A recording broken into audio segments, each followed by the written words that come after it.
موسیٰ علیہ السلام نے اللہ کی بارگاہ میں ایک دفعہ عرض کی، مالک میں تیرا شکریہ کیسے ادا کروں، میں تیری کوئی چھوٹی بظاہر نعمت بھی دیکھتا ہوں تو سوچتا ہوں ساری عمر بھی عبادت کروں تو اس نعمت کا بھی شکر ادا نہیں ہوتا۔ وہ جو ان کے دل کی گہرائیوں میں بات ہے وہ اپنے جذبات کا اظہار کر رہے ہیں۔ حضرت موسیٰ کلیم عرض کرتے، مالک میں تیری چھوٹی نعمت بھی کبھی دیکھتا ہوں نا تو سوچتا ہوں ساری عمر بھی اس کے لیے عبادت کروں، جھکا رہوں سجدے میں، تو اس نعمت کا شکر ادا نہیں ہو سکتا تو ساری نعمتوں کا کیسے کروں۔ تو جب یہ جملہ کہا نا حضرت موسیٰ نے تو رب کریم نے فرمایا، اے کلیم اب آپ نے میرا شکر ادا کیا ہے۔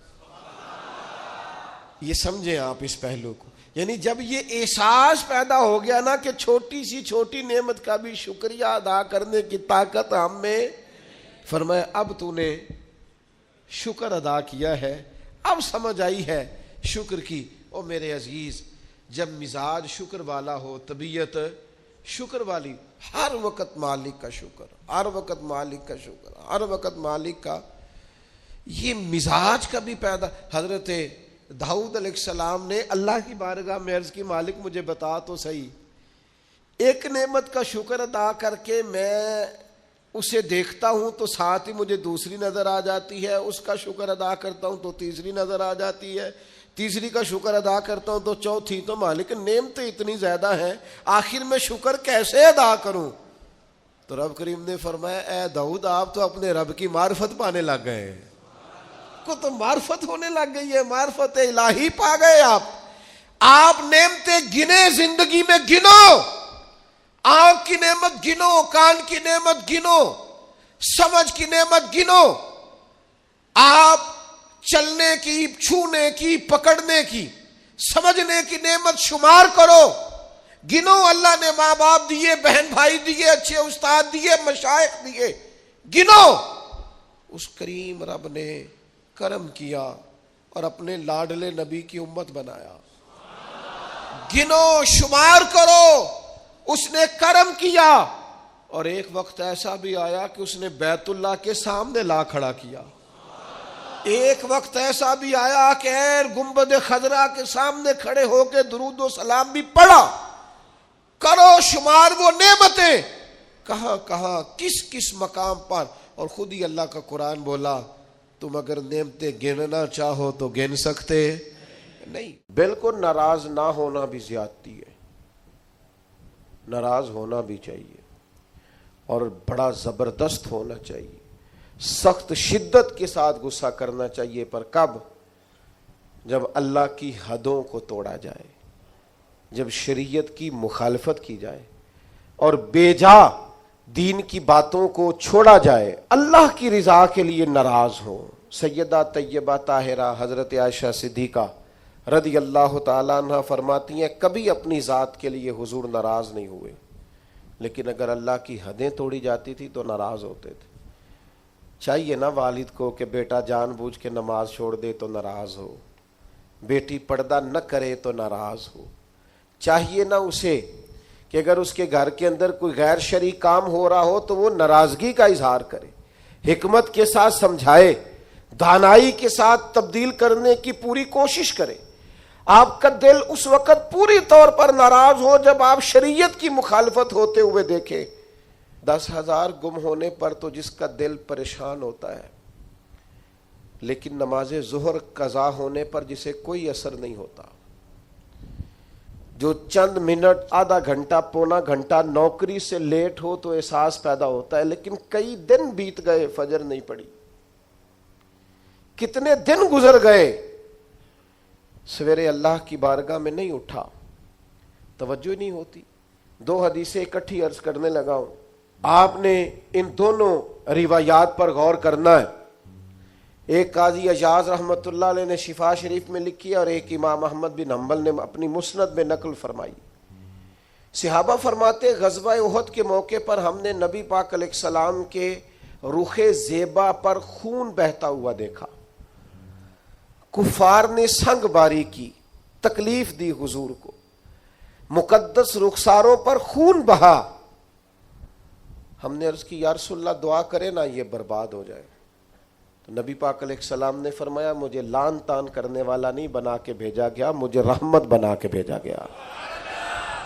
اور نبی کریم نے دعا فرمائی یا اللہ انہیں ہدایت عطا فرما۔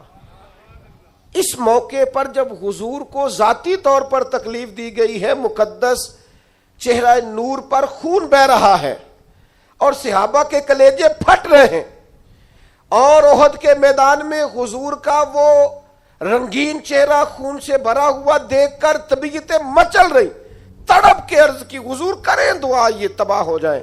فرمایا نہ بھائی، وہ لان تان کرنے والا نہیں، مجھے تو رحمت بنا کے بھیجا گیا۔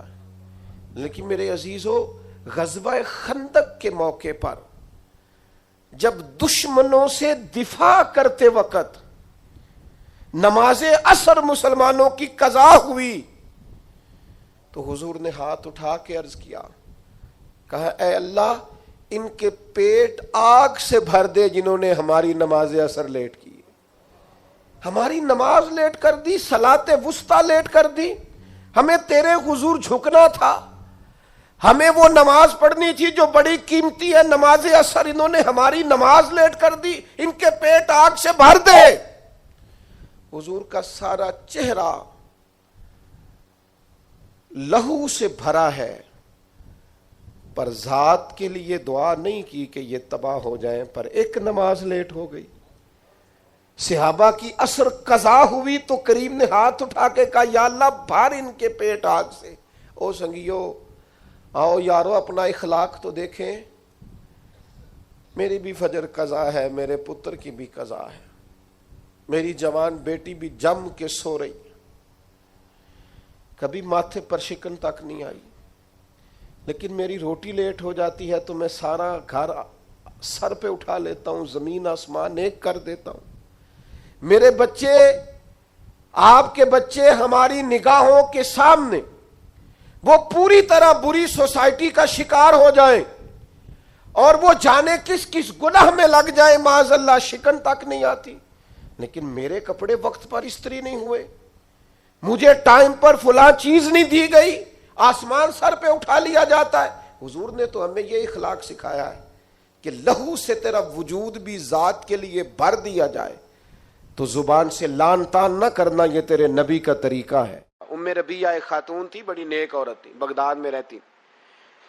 اللہ تبارک و تعالیٰ نے بڑی دولت عطا فرمائی، ان کی شادی بھی ایک دولت مند سے ہوئی، ایک دولت مند سے شادی ہوئی۔ فرماتی ہیں کہ میں چھت پہ بیٹھی تھی اپنے شوہر کے ساتھ، وہ دولت مند تو بڑا تھا پر متکبر بھی بڑا تھا۔ دروازے پہ فقیر مانگنے آیا تو میرا خاوند بالکنی سے جھانک کے کہنے لگا اسے کچھ نہ دینا، اس دکاندار ہے، یہ دنیا دار بنے ہوئے جان بوجھ کے مانگتے ہیں۔ تو میں نے کہا میں تیری دولت سے نہیں دوں گی، میرے میکے سے جو کچھ آیا اس میں سے دینے کی اجازت دینا۔ اس نے کہا جانا ہی نہیں۔ تو عورت کہتی ہے اس مانگنے والے کا، اس جو دروازے پہ شخص کھڑا تھا، اس کے مانگنے والے کا جو انداز تھا وہ بتاتا تھا کہ کئی دنوں کا بھوکا ہے۔ اس جوان کے چہرے پر عجیب بھوک تھی۔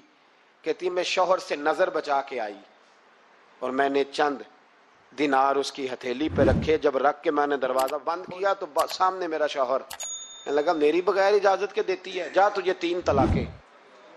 کہتی میں عزت مند باپ کی بیٹی طلاق لے کے گھر آ گئی، جرم میرا یہ ہے کہ میں نے اللہ کے رستے میں خیرات کی ہے۔ کہتی ہیں میرا والد پریشان کہ غلطی جس کی مرضی ہو، قصور تو بیٹیوں کا ہی ہوتا ہے نا، لڑکے پاک کے پاک رہ جاتے ہیں، منگنی بھی ٹوٹ جائے تو بچی کی جو حالت ہوتی ہے وہ کوئی بتا سکتا ہے؟ تو کہتی ہے میں شدید پریشان، میرے والد اور والدہ بھی پریشان، رشتہ کہاں سے آئے گا؟ 1-2 سال ہم شدید کرب میں رہے، رشتہ آیا تو بڑے امیر آدمی کا، میں طلاق یافتہ تھی پر بندے کوارے کا رشتہ آیا۔ کہتے ہیں جب وہ رشتہ ہو گیا، میں پہلے دن اپنے خاوند کے پاس گئی تو مجھے کہنے لگا مجھے جانتی ہو میں کون ہوں؟ میں نے کہا نہیں۔ کہنے لگا میں وہی ہوں جو تیرے دروازے پہ خیرات لینے آیا تھا، تجھے میری وجہ سے طلاق ہوئی تو میں اسی رات جا کے مصلے پہ رویا کہ مولا میری وجہ سے بیچاری کا گھر اجڑ گیا۔ پھر میں نے 18 گھنٹے محنت کی تو میں نے تجھے عزت دینے کے لیے، کہنے لگا اب تجھے بیوی بنا کے نہیں مہرانی بنا کے رکھوں گا، میں تیری نوکری کروں گا، تو میری محسنہ ہے۔ کہتی ہیں 1 سال گزرا، مجھے اللہ نے بیٹا بھی دیا، میں چھت پہ اپنے شوہر کے ساتھ بیٹھی، دروازے پہ مانگنے والا آیا، تو میرا شوہر سارے کام خود کرتا تھا. آج جب مانگنے والا آیا تو کہنے لگا جب کوئی مانگنے آیا تو نے دینے جانا ہے. کہتی ہے میں دروازے پہ مانگنے والے کو دینے گئی تو میری چیخ نکل گئی, میں دھڑام سے گری. میرا شوہر دوڑا آیا, کیا ہوا؟ کہنے لگی پتہ ہے مانگنے کون آیا؟ یہ وہی ہے جو میرا پرانا شوہر تھا. بے پرواہی ویک سجن دی, جتھے کسے دی پیش نہ جاوے انہیں تاجاں والے در در رولے. تاجاں والے تخت و تاج والے تاجاں والے در در رولے تے منگتیاں تخت بٹھاوے. اوے سجنا کسے نو کارا مل دئی, کوئی کعبےوں خالی آوے. کہتی ہیں ام ربیہ کہ وہ شخص میرے دروازے پہ, میں رونے لگی. دولت کا تکبر کرتے ہیں لوگ. غریب دروازے پہ کھڑا ہے تو کہتے ہیں تم کماتے نہیں, مجھ سے بھیک مانگنے آ جاتے ہو. دولت کا تکبر, خبردار اس تکبر میں مبتلا نہ ہونا. لوگ تو آپ یقین کریں فتوے لیتے پھرتے ہیں, کہتے ہیں ایسے ہی جناب زکوٰۃ تو اس کی بنتی ہے جو ٹیکس نہ دے, زکوٰۃ تو اس کی بنتی ہے جس کے پاس ملازم نہ ہو. تو ایسے مولویوں نے سنو, حضرت موسیٰ کے چچا کا بیٹا تھا قارون, حضرت موسیٰ کی دعا سے دولت ملی. اتنا دولت مند ہو گیا کہ خزانوں کی چابیاں 4 اونٹ اٹھایا کرتے. حضرت موسیٰ نے کہا کہ 1000واں حصہ زکوٰۃ فرض ہوئی ہے. کتنا حصہ؟ 40واں نہیں, 1000واں حصہ. تو زکوٰۃ دے. کہنے لگا دیتا ہوں. گھر جا کے حساب کیا تو پریشان ہو گئے, اتنے پیسے دینے پڑیں گے. پریشان جب آتے ہیں تب نہیں پریشان ہوتے, اتنے آ گئے میرے پاس, دینے پڑے تو کہنے لگا ہو اتنے پیسے. حضرت موسیٰ نے کہا دے. تو کہنے لگا جناب موسیٰ ویسے مہنگا نہیں بڑا آپ نے رکھا خرچہ. آپ فرمانے لگے میرا حکم نہیں, حکم میرے 40واں نہیں تھا. کون سا حصہ تھا؟ بولیے. مسلمانوں کا کتنا ہے؟ سارے صحیح دیتے ہیں زکوٰۃ؟ کہتے میں تھوڑی تھوڑی دیتا رہتا ہوں, میں سال میں نے تھوڑی تھوڑی بانٹ دی ہے. کچھ ان کو دیا جو مجھے ووٹ دیں گے, کچھ ان کو دیا جو گاہے گاہے میرے گھر کا کوئی کام کر دیں گے, میں نے بانٹ دی ہے. یہ زکوٰۃ دے رہا ہے کہ سیاست کر رہا ہے تو؟ یہ کون سا طریقہ ہے؟ یہ کون سی طبیعت ہے؟ مضمون بھیجا ایک دوست نے, ایک بچی بڑی مشکل سے میٹرک اس نے کیا ہے, تو کوئی امیر آدمی ان کے گھر میں پیسے دے گیا اس رمضان پہ. اس رمضان میں حیدرآباد کے قریب کسی گاؤں کی رہنے والی, تو بچی اگلے دن جا کے سارا کچھ ان کے گھر دے آئی ہے, سارا کچھ دے آئی ہے. کیوں؟ کہ وہ بچی کہتی ہے میں یتیم ہوں, میں 1.5 سال کی تھی اور میرا بھائی ابھی پیدا نہیں ہوا تھا جب میرا والد فوت ہو گیا, تو میرے چچا نے دھکے دے کے نکال دیا. میری ماں نے برتن دھو دھو کے ہمیں پالا اور میری ماں نے ہمیں پڑھایا, شدید محنت کی. تو کہتی ہے کل ایک دنیا دار آیا, اس نے کہا میں نے راشن دینا ہے, زبردستی ہمارے گھر آیا, غریبوں کو دینا ہے. کہتی ہے میری ماں نے کبھی ہمارے سامنے دکھ نہیں اپنا کھولا کہ میں بڑی غریب ہوں, میں نے جوانی تمہیں. لیکن کیا عجیب منظر ہے کہ اس نے 1 توڑا دیا راشن کا, تو سویرے جب میری اماں زور کے بعد کام کر کے آئی ہے تو رو رہی تھی. میں نے پوچھا اماں کیا ہوا؟ تو کہنے لگی بیٹے 4 اخباروں میں میری تصویر لگی ہے, 4 اخباروں میں. مجھے کیا پتا اس کے پاس کتنے موبائل تھے, کتنی تصویریں کھینچتا رہا. تو وہاں رکھ کے کہنے لگی چچا ہم نے بڑی راتیں بغیر پنکھے کے گزاری ہیں, کئی دن بغیر روٹی کھائے گزارے, پر ہم نے اپنا پردہ نہیں کھولا. تو ایک کانٹے کا تھیلا دے کے ہمارا پردہ کھول گیا. 4 اخباروں میں رکھ اپنا سامان, اور سویرے اخبار میں یہ خبر بھی ضرور چھپوا دینا کہ وہ واپس کر گئے. یہ خبر بھی سویرے اخبار میں ضرور چھپوا دینا کہ وہ آٹے کا تھیلا وہ واپس کر گئے, یہ خبر چھپوا دینا. پھر وہ بچی اپنی ماں کی عزت کے لیے گئی اور جا کے پریس کلب میں اس نے 4 اخباروں کو کہا کہ میں آٹا واپس کر رہی ہوں, اب تمہاری ذمہ داری ہے کہ تم لوگوں کو بتاؤ کہ وہ تھیلا آٹے کا. شرم نہیں آتی؟ میں اجتماعی شادیوں کی مخالفت کرتا رہتا ہوں, دل کرتا ہے تمہارا کہ تمہاری بیٹی اور تمہارا داماد بٹھایا جائے اسٹیج پہ اور کہا جائے خیرات میں اس کی شادی ہو رہی ہے, اخباروں پہ تصویر آئے, کسی غریب کی بچی کی شادی کر دیا تو بورڈ لگوا دیا 30 اجتماعی شادیاں. وہ تماشا ہے؟ غریبوں کی بیٹیاں تماشا بنانے کے لیے ہیں. اگر کسی غریب کی بچی کی خدمت کر دیا تو اس طرح کر جس طرح حسین کے بیٹے امام زین العابدین کیا کرتے. امام زین العابدین, امام حسین کے بیٹے, جب دنیا سو جاتی تو سیدہ کا پوتا اپنے کندھے پر اناج کی تھیلی رکھ کے غریبوں کے دروازوں پہ دستک دینے پہنچ جاتا. غریب باہر نکل کے پوچھتے نام کیا ہے, کہنے لگے میرا نام نہ پوچھو, میری تو میرا دادا ڈیوٹی لگا گیا, میری تو میرا ابا ڈیوٹی لگا گیا, یہ تمہیں تمہارے حصے کا راشن ہے, اسے قبول کر لو. یہ ان لوگوں کا طریقہ تھا. یہ کیا انداز ہوا کہ 4 اخباروں میں خبر, عزتیں لوگ اچھالتے پھر. اس کو کہا قارون کو زکوٰۃ دے, کہنے لگا کوئی نہیں. بلکہ اس نے الزام لگایا, حضرت موسیٰ تقریر کر رہے تھے تو ایک بندہ لے کے آ گیا, اس کے پیچھے ایک عورت ہے. کہنے لگا موسیٰ خطبے بڑے دیتے ہو, پر ایک بی بی کہتی ہے کہ حضرت موسیٰ نے تو میرے ساتھ معاذ اللہ ثم معاذ اللہ, نقل کفر نباشد, موسیٰ نے تو میرے ساتھ زیادتی کی ہے. حضرت موسیٰ اللہ کے نبی جب عزت دار آدمی سے آ کے سوال پوچھتے ہو تو بیچارہ ٹوٹ جاتا ہے, وہ بیچارہ ٹوٹ جاتا ہے. جب لوگ پوچھتے ہیں نا یہ تو کھا گیا فلانی شے, عزت دار, اس نے اپنی زندگی بڑی مشکل سے کاٹی ہو پر وقار سے کاٹی ہو, وہ تڑپ اٹھتا ہے. حضرت موسیٰ بڑے جلالی تھے, پر جب قارون نے عورت کا الزام لگایا تو رو پڑے, سجدے میں سر رکھ کے کہنے لگے مولا مجھ سے اتنا سخت امتحان نہ لے, میں نے تو سارا کچھ تیرے نام کیا ہوا ہے. پھر ممبر پہ بیٹھے, بی بی سے کہنے لگے سچ بتا ماجرا کیا ہے. جب جلال سے پوچھا تو عورت تڑپ اٹھی, کہنے لگی اس نے پیسے دیے تھے آپ پہ الزام لگانے. حضرت موسیٰ نے دعا کی, کہا یا اللہ تو دیکھ رہا ہے اس نے تیرے نبی کے ساتھ کیا کیا ہے. جب وہ غرق ہونے لگا نا زمین میں, زمین پھٹی اندر جانے لگا تو کہنے لگا لگتا ہے میری دولت تم سنبھالو گے. تو حضرت موسیٰ نے کہا اس کے خزانے بھی ساتھ ہی رکھو. سارے خزانے سر پہ رکھے اور خزانوں سمیت زمین میں غرق ہو گیا.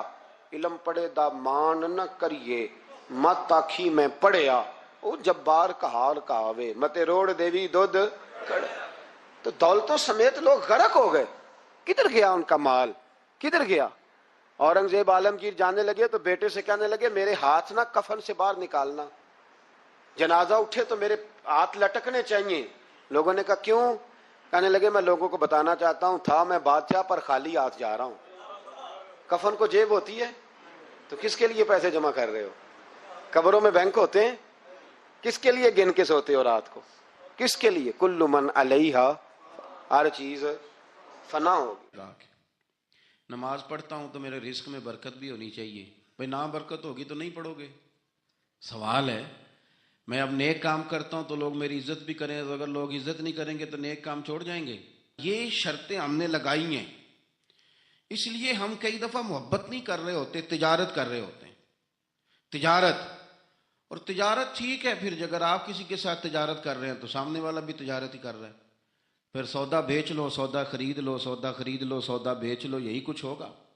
حضرت ابوبکر صدیق رضی اللہ تعالیٰ عنہ نے غیر مشروط محبت کی, غیر مشروط, یعنی جو حضور نے کہہ دیا انہوں نے کہا حضور بالکل ہی ٹھیک ہے. جو سرکار دو عالم صلی اللہ تعالی علیہ وسلم نے فرما دیا کہ حضور آپ جو کہیں گے ہو جائے گا.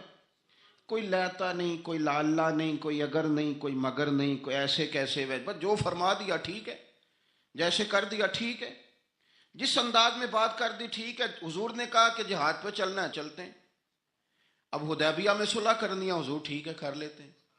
حضرت عمر کہتے ہیں میں نے کچھ اپنے مشورے پیش کیے کہ اس طرح کر کے چلنا چاہیے, پر ابو بکر صدیق نے کہا نہ بھائی جو کریم فرما دے وہی ٹھیک ہے.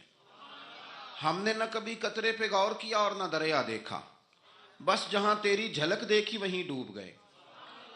انسان کے نا 2 قسم کے پیار کرنے والے ہوتے ہیں. ایک پیار کرنے والے پروٹوکول مانگتے ہیں, ٹائم مانگتے ہیں, پیار کرتے ہیں وہ بھی, لیکن ان کا خیال ہوتا ہے کہ اس طرح کر کے اگر آپ چلیں گے تو پھر پیار ہے. کچھ پیار کرنے والے اس طرح کے ہوتے ہیں, وہ کہتے ہیں تو مل نہ بھی او دی فطرت کہر نہ چھڈے, سجن ہو کے ویر نہ چھڈے, انہوں آکھو اسی نہیں متھے لگ دے, چلو ساڈا شہر نہ چھڈے. کچھ لوگ ایسے ہوتے ہیں کہتے ہیں مل نہ بھی یار کوئی عرض نہیں, لیکن اس طرح کر کہ پیار تیرے ساتھ قائم رہے گا. تو سلام لے پھر بھی تیری مرضی, رخ پھیر کے گزر جا پھر بھی تیری. غیر مشروط محبت, شرط والی نہیں.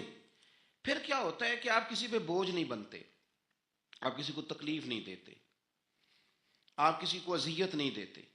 لیکن اگر آپ بوجھ بنیں گے, آپ اپنا آپ بتائیں گے, اپنا آپ دکھائیں گے, اپنا آپ مسلط کریں گے, محبت کمزور ہو جائے گی. نبی پاک صلی اللہ تعالی علیہ وسلم کی نا آپ کو 20 حدیثیں ملیں گی جناب صدیق اکبر رضی اللہ تعالیٰ عنہ کی شان میں. اور ظاہر ہے جو پڑھنے والا ہے جتنا زیادہ مطالعہ رکھتا ہے اتنی زیادہ چیزیں ملیں گی. میں کھڑا ہو جاتا ہوں نا جو حدیث پڑھ کے، اور جو میری بڑی تربیت کرتی ہے، اور میں سمجھتا ہوں کہ یہ جو انفرادی زندگی ہے نا ان کی، یہ جو انوکھا رنگ ہے یہ بڑا نرالا ہے. حدیث پاک سنیے گا اور اس کے پہلوؤں پر غور فرمائیے گا. نبی پاک صلی اللہ تعالی علیہ وسلم فرماتے ہیں میرے پاس جس کا بھی مال آیا نا میں نے امانت سمجھ کے خرچ کیا ہے. مال غنیمت بھی آیا ہے، حضرت عثمان غنی نے بھی مال دیا، جناب عبد الرحمن ابن عوف نے بھی مال دیا. جس بندے کا بھی مال آیا ہے نا میں نے امانت سمجھ کے خرچ کیا ہے. کیا لفظ ہیں، کیا حسن ہے، کیا تاثیر ہے، کیا اپنائیت ہے. حضور فرماتے ہیں جس کا مال آیا تو لوگوں میں نے امانت سمجھ کے خرچ کیا، پر جب ابو بکر کے پیسے آئے نا میں نے اپنے سمجھ کے خرچ کیے. یہ اپنے ہیں، ان کا کوئی مسئلہ نہیں. میں نے کہا کہ میں یہ نہیں کہتا کہ یہ سب سے بڑی فضیلت کی حدیث ہے، علماء کی اپنی اپنی رائے ہے. جو حدیث پاک پڑھنے والے لوگ ہیں طلباء اساتذہ ان کی اپنی. میری یہ رائے ہے کہ یہ جو جملہ ہے نا یہ والا، یعنی جس کے مال کوئی بندہ اپنا مال کہہ لے. دیکھیں نا کچھ جگہوں پہ آپ پوچھتے ہیں کہتے ہیں یار یہ ذرا ضرورت ہے مہربانی کر، اور کچھ پیسے ایسے ہوتے ہیں آپ اٹھا لیتے ہیں کہتے ہیں انہیں کچھ بھی نہیں کہنا. یہ حد ہے اپنائیت کی. حضرت صدیق اکبر کے بارے میں میرے کریم نے فرمایا کہ میں نے جب اس کے پیسے آئے ہیں نا تو مجھے یوں لگا یہ اس کے نہیں یہ میرے ہیں. میں نے اپنے سمجھ کے نا، اللہ کرے میں آپ کو سمجھا سکوں بات، جس کی چیزیں مدینے والے کی اپنی چیزیں کہلائیں، جس کی چیزیں حضور کی اپنی چیزیں کہلائیں. اب بات کو سمجھیں. حضرت ابو بکر صدیق نے غیر مشروط محبت کی، لا محدود وفاداری کی، بغیر حیل و حجت کے پیار کیا. صبحیں شامیں دوپہر ہر چیز کریم کے نام کر دی. حضرت ابو بکر صدیق رضی اللہ تعالیٰ عنہ مالدار بھی تھے، سمجھدار بھی تھے، تاجر بھی تھے. لوگ سارا کچھ دیکھ داکھ کے نہیں چلتے، نفع نقصان سوچ کر نہیں آگے بڑھتے. لیکن حضرت صدیق اکبر نے تو کوئی چیز دیکھی نہیں، کوئی چیز نہیں دیکھی. اور لوگ اس وقت آتے ہیں جب رش بڑھ جاتا ہے، شہرت عام ہو جاتی. جب لوگ دیکھتے ہیں نا کہ اب یہاں شہد بہت زیادہ ہے تو مکھیاں پھر جوش مارتی ہیں کہ پہنچنا چاہیے. لیکن جناب صدیق اکبر تو اس وقت آئے جب مار کھانے کے دن تھے، اس وقت آئے جب بڑی اذیتیں مسلمانوں کو دی جاتی تھی. اپنا مال، اپنے بچے، اپنا قبیلہ، اپنی بیٹیاں، اپنا سارا گھر، اپنا سارا خاندان، ہر چیز لا کے کریم محبوب کے قدموں میں رکھ دی. اور پھر یہ کہ حضور کی خدمت کی اس انداز میں کوئی زیادہ فرق نہیں ہے. عمر بظاہر نبی پاک صلی اللہ علیہ وسلم سے 2.5 سال ان کی کم ہے، لیکن غار ثور میں جو لوگ گئے ہیں وہ جانتے ہیں کہ وہ بڑا مشکل رستہ ہے. ابھی بھی بڑا مشکل ہے، حالانکہ رستے بن گئے. چلیں ایک بات اور بھی کہہ لیتے ہیں تجربے کی ہے کہ حالانکہ رستے بن گئے، حالانکہ اس کے لیے بڑے بڑے چندے بھی اکٹھے ہو گئے، بڑے بڑے چندے. جتنی دفعہ مجھے کچھ موقع ملا ہے تو میں نے تو یہی دیکھا ہے جی رستہ بن رہا ہے، آ جائیں ذرا آپ بھی اس میں شامل ہو جائیں. چندے والا معاملہ بھی بڑا سپر ہے، کس کس انداز میں لوگ جمع کرتے ہیں. رستہ بن گیا ہے، لوگوں کے لیے آسانیاں ہو گئی ہیں، ہاتھ کے اندر بڑی بڑی روشنیاں ہیں، کھانے پینے کا رستے میں موقع ملتا ہے، آسانیاں سہولیات ہیں.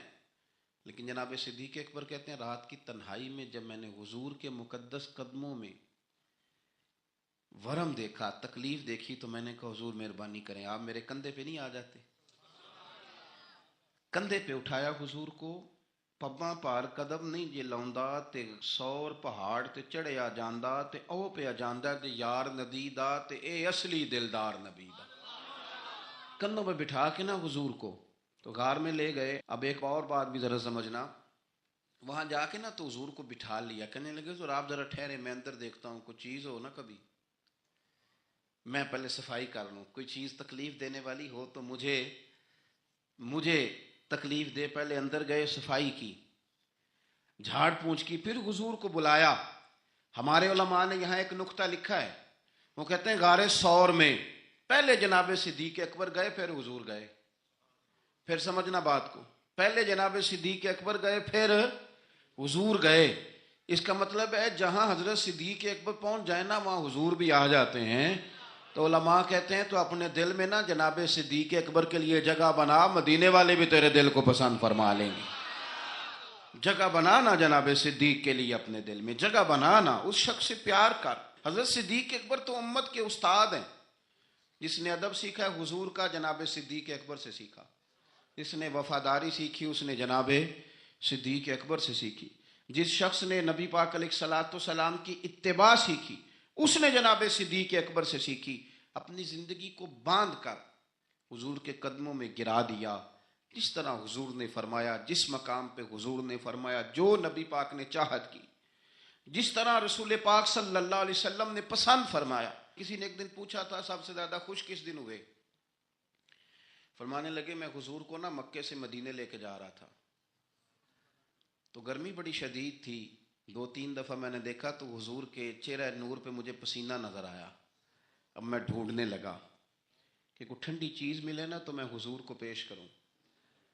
خشکی جو ہوتی ہے نا، خشکی تو یہ تو ویسے ہی بڑی تکلیف کرتی ہے. خشکی اگر جسم پہ کبھی ہو جائے نا تو بندے کا کہیں جم کے بیٹھنا بڑا مشکل ہو جاتا ہے. خشکی جو ہو جاتی ہے، خشکی جسم پہ ہو جائے تو بڑا تنگ کرتی ہے، تو اگر کسی کے دماغ میں ہو جائے تو پھر تو بڑی خرابی کرتی ہے. یہاں نا لوگوں کو خشکی ہو گئی ہے دماغ میں بہت زیادہ، بڑی، اور اتنی زیادہ ہے بعض لوگوں کو کہ شاید ان کو نہلا دیں سرسوں کے تیل میں تو پھر بھی نہ ٹھیک ہو. خدا کے بندے سمجھتے نہیں. اس شخصیت کے بارے میں لب کشائی کرتے ہو، ان کے بارے میں جن کے بارے میں میرے کریم رسول علیہ السلام نے فرمایا میرے ساتھ جس نے نیکی کی میں نے بدلہ دے دیا. ابو بکر کا بازو پکڑ کے اللہ کی بارگاہ میں لے جاؤں گا، کہوں گا یا اللہ تو ہی اسے احسانوں کے بدلے عطا فرما. کیا بات کرتے ہیں، اس شخص کے اتنی خشکی ہو گئی ہے دماغوں میں، سوچنا سمجھنا ہی لوگوں نے چھوڑ دیا ہے. حضرت سیدنا ابو بکر صدیق کہتے ہیں میں دیکھ رہا تھا گرمی بڑی شدید ہے. لوگ کہتے ہیں جی آپ حدیث پاک بیان کریں، آپ ان کا کوئی کلام سنائیں، تو میں کہا کرتا ہوں ذات سے پیار نہ ہو تو بات سے بھی نہیں ہوتا. پہلے ذات سے پیار کر لو پھر ان کی بات سے بھی پیار. یہ دیکھو نا جناب صدیق اکبر رضی اللہ تعالیٰ عنہ تبلیغ نہیں کر رہے اس وقت، وہ دعوت دین نہیں دے رہے، بتا کیا رہے ہیں. اتنا بار بار چہرہ دیکھتا تو حضور سید عالم صلی اللہ تعالیٰ علیہ وسلم کو نا پسینہ مبارک آ رہا تھا تو میں کوئی چھاؤں ڈھونڈنے لگا. ایک جگہ میں نے دیکھا ایک ڈھلان ہے پہاڑ کی، اس کے نیچے کچھ جگہ تھی، میں نے جا کے جلدی سے صاف کی. میں نے وہاں کچھ چیز بچھائی. ایک روایت ہے چمڑے کا بستر بچھایا، اور ایک میں آتا ہے کہ اپنی چادر اتار کے بچھائی، امامہ کھول کے بچھایا. کریم محبوب صلی اللہ تعالیٰ علیہ وسلم کو وہاں لٹایا. کہتے ہیں اب میں ڈھونڈنے لگا کوئی ٹھنڈی چیز مل جائے نا. میری بات کو سمجھے، جس طرح کوئی لاڑ نہیں لڑاتا کسی کے، جس طرح اماں بڑا پیار کرتی ہے تو وہ خیال نہیں کرتی اس کی دھوپ کا، چھاؤں کا، کپڑے کا، آنے کا، بیٹھنے کا. وہ کسی نے کہا تھا کہ ٹوٹ جانوں میں کھلونوں کی طرح ہوتا ہے، آدمی عشق میں بچوں کی طرح ہوتا ہے. ٹوٹ جانے میں کھلونوں کی طرح ہوتا ہے اور آدمی عشق میں بچوں کی طرح وہ ضدیں کرتا ہے، نہیں میں نے اماں کے پاس ہی جانا ہے، نہیں میں نے اماں کے پاس ہی جانا ہے، کیونکہ آدمی عشق میں بچوں کی طرح ہوتا ہے. حضرت ابو بکر صدیق رضی اللہ تعالیٰ عنہ کہتے میں ڈھونڈ رہا تھا کوئی ٹھنڈی چیز، اور پردیس کا ماحول ہے، مسافر ہیں ہم. ایک چرواہا بکریاں چرا رہا تھا، میں نے اسے کہا تھوڑا دودھ دے دو گے؟ اس نے کہا زیادہ پیسے لوں گا. میں نے کہا جتنا تیرا دل کرے لے. لیکن جب وہ دودھ دھونے لگا تو میں نے کہا کہ پہلے ہاتھ بھی دھو لے، پیالہ بھی دھو لے.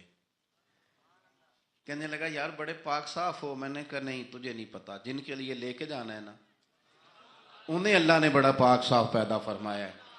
فرماتے ہیں مجھے کہنے لگا خود ہی دودھ دھو لو. پہاڑ کے پیچھے کنواں تھا، اس نے کہا بڑی دور ہے. میں نے کہا تو دور نہ بتا، بس ایڈریس بتا. میں دوڑ کے گیا کنویں پہ، جا کے ہاتھ دھوئے، پیالہ دھویا، پانی بھرا، واپس آیا، اور پھر میں نے لا کے بکری کے تھن دھوئے، پھر میں نے دودھ دھویا، پھر میں دوبارہ گیا وہاں کنویں پہ، اس دودھ کو میں نے ٹھنڈا کیا. اب میں خرامہ خرامہ آ رہا ہوں، سارے رستے سوچتا ہوں حضور تو آرام فرمائے، اگر جگاؤں گا تو یہ ویسے سوء ادب ہے، اور اگر حضور بیدار نہیں ہوتے ظاہری طور پر تو یہ دودھ تو پھر گرم ہو جائے گا. اسی کشمکش میں گزری میری زندگی کی راتیں، کبھی پیچ و تاب رازی، کبھی سوز و ساز رومی، کہتے ہیں اسی کیفیت میں پیچ و تاب میں گزر رہا تھا، جا کے کریم کے سرانے کھڑا ہی ہوا تھا کہ حضور نے آنکھیں کھول دی. کیا لائے ہو؟ کہتے ہیں گھٹنوں کے بل بیٹھ کے جب میں نے وہ دودھ پیش کیا نا، اور حضور نے مقدس ہونٹوں کے ساتھ وہ دودھ لگایا، اور جب پہلا گھونٹ ٹھنڈے دودھ کا حضور کے مقدس حلق سے اترا تو سرکار کے چہرے پر جو میں نے روشنی اور خوشی کے آثار دیکھے، کہتے ہیں لوگوں تمہیں کیا بتاؤں، وہ تنہائی تھی، ایک میں تھا، حضور تھے. اس دن میں اتنا راضی ہوا نہ اس سے پہلے کبھی ہوا تھا نہ اس کے بعد کبھی ہوا. نبی پاک صلی اللہ تعالی علیہ وسلم کی رضا چاہنے میں جلدی کرنا، حضور سید عالم علیہ السلام کی غلامی میں رہنا، اور پھر اپنے آپ کو انہوں نے سوار لیا، اپنے آپ کو ڈھال لیا محبوب کی رضا میں. سردار تھے، اعلیٰ کپڑے پہنتے تھے، حضور کی غلامی میں آ گئے. پھر انہوں نے اس طرح کی کیفیت بنائی کہ حضور کی امت سے پیار شروع کیا. مدینے کے غریب گھروں میں کچھ یتیم بچیاں تھیں تو ان کے گھر کا دودھ بھی دھو کے آیا کرتے تھے، دودھ دھو کے دے دیتے، تم پی لو کچھ بیچ لو. جب آپ خلیفہ بن گئے تو بچیاں آئیں، کہنے لگی ابو بکر آپ پہلے آیا کرتے تھے، ہمارے گھر میں کام کر جاتے تھے، اب تو آپ امیر بن گئے، ابھی بھی آئیں گے؟ تو حضرت صدیق اکبر کچھ غم تازہ تھا، حضور کے وصال ظاہری کو چند دن ہوئے تھے، آنسوؤں سے آنکھیں بھر گئیں اور چہرہ صاف کرتے ہوئے کہنے لگے پتر پہلے تو میں اپنی مرضی سے آتا تھا، اب تو حضور کی امت نے میری ڈیوٹی لگا دی ہے، اب تو میری مدینے والے کی امت کی نوکری کرنا ڈیوٹی لگ گئی، اب تو میں ڈیوٹی سمجھ کے آؤں. عاجزی، انکساری، سادگی، تھوڑا کھانا. ہمارے ہاں نا لیول بدلتا ہے، ہمارا پھر سوچیں بدلتی ہیں. گاڑیاں بدلنے والے لوگ اپنا ذہن بھی بدلنے لگ جاتے ہیں. بہت زیادہ کپڑے تبدیل کرنا جائز ہے، لیکن بہت زیادہ دوست تبدیل کرنا کوئی اتنی اچھی بات نہیں. بہت زیادہ اچھے سے اچھے مکانوں میں چلے جانا تو درست ہے، لیکن اپنے پچھلے محلے کو بھول جانا اور وہاں بسنے والے لوگوں کو پینڈو کہہ کے طنز کرنا اور وہاں کے لوگوں پہ تنقید کرنا، یہ اخلاقی طور پر چھوٹے لوگوں کا طریقہ ہے. بڑے لوگ یہ کام نہیں کرتے، وہ اپنی اصل پہ قائم رہتے ہیں. انہیں اپنی پچھلی یادیں وقار کے ساتھ اور فخر کے ساتھ یاد رہتی ہیں، اور وہ حسین لمحات میں اپنے آپ کو محسوس کرتے ہیں جب واپس پلٹ کر کے جاتے ہیں. حضرت ابو بکر صدیق رضی اللہ تعالیٰ عنہ امیر المومنین بن گئے. بہت بڑا درجہ ہے، اور آج کل کی عمارتیں نہیں. آج جس طرح لوگ امیر ہوتے ہیں نا، 4 پائے ہوتے ہیں کرسی کے، تو جو بھی وزیر اعظم بنتا ہے ایک پایا اس کا ہیل ہی رہا ہوتا ہے، تو وہ ملک سنوارنے سے زیادہ اس پائے کی بیچارہ فکر میں رہتا ہے کہ کہیں میری کرسی نہ گر جائے. کام کیا کرنا ہوتا ہے، حکومت اپوزیشن اپنے رٹوں سے نہیں نکلتی. قوم کا ملت کا کیا سوچیں گے، سارا دن ایک دوسرے کے بارے میں سوچ کر کے ٹائم گزار. لیکن حضرت ابو بکر صدیق خلیفہ بنے تھے جہاں امیر کی اطاعت واجبات میں سے تھی، لوگ ان کی بات پر سر تسلیم خم کرتے تھے. خلیفہ کے بہت سارے حقوق دین نے بیان کیے، اولی الامر کے تحت آپ کی بڑی شان تھی، لیکن زندگی وہی سادگی والی، انداز وہی عاجزی والا، طریقہ وہی. آپ نے پانی مانگا، مجھے پانی چاہیے، امیر المومنین ہے. کتنی کتنی چیزیں ہیں، اب تو عام سادے لوگوں کے گھروں میں بھی فریزر میں کیا کچھ پڑا ہے اور چیزیں کھانے کی باری نہیں آ رہی. تو پانی مانگا تو کسی نے نا شہد اور دودھ پیش کیا. بڑی بڑی چیزیں ہوتی ہیں نا الگ سے بڑے لوگوں کے لیے، دودھ اور شہد پیش کیا تو جناب صدیق اکبر رو پڑے، فرمانے لگے نہیں پانی لاؤ. حضور یہ چلیں آپ نہ پئیں، پر رونے والی کیا بات ہے؟ فرمانے لگے مجھے ڈر لگتا ہے میں کہیں دنیا دار نہ بن جاؤں. لے جاؤ. کہ حضرت کیا مطلب؟ فرمانے لگے میں حضور سید عالم صلی اللہ علیہ وسلم کی بارگاہ عالی مرتبت میں حاضر تھا، تو حضور کہہ رہے تھے کسی چیز کو دور ہو جا، دور ہو جا، دور ہو جا. چیز کوئی نظر نہیں آ رہی تھی. کچھ دیر سب لوگ خاموش رہے تو میں نے عرض کی حضور کچھ ہماری رعایت فرما دیں، کس کو دور کر رہے ہیں آپ؟ تو محبوب فرمانے لگے یہ دنیا کا مال ہے، دنیا داری ہے. میرے قریب آنے لگی تھی تو میں نے 3 دفعہ کہا دور ہو جا، دور ہو جا، دور ہو جا. فرمایا جب اسے کریم نے اپنے قریب نہیں کیا تو ہم دنیا کے معاملے میں اتنے محو ہو جائیں. طرح طرح کے کھانے، طرح طرح کے لباس، طرح طرح کے ہمارے اٹھنے بیٹھنے. اب کہاں میں نے نہیں دیکھا اب کوئی شخص ایسا ہو جو جوتے گانٹھ کے پہنتا ہو، ورنہ تو ایک پورا پورا تھیلا لے کر کے جاتے تھے موچی کے پاس کہ ہمارے جوتے گانٹھ دیں. کہاں چلا گیا وہ دور؟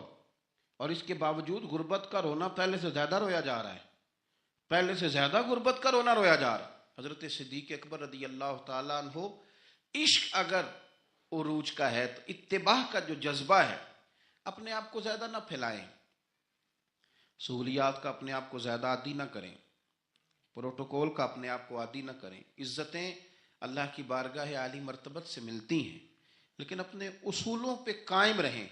حضرت ابو بکر صدیق رضی اللہ تعالیٰ عنہ حضور کے وصال ظاہری کے بعد اپنی صاحبزادی سیدہ عائشہ صدیقہ رضی اللہ تعالیٰ عنہ کے گھر گئے تو جا کے دیر تک خاموش بیٹھیں، دیر تک.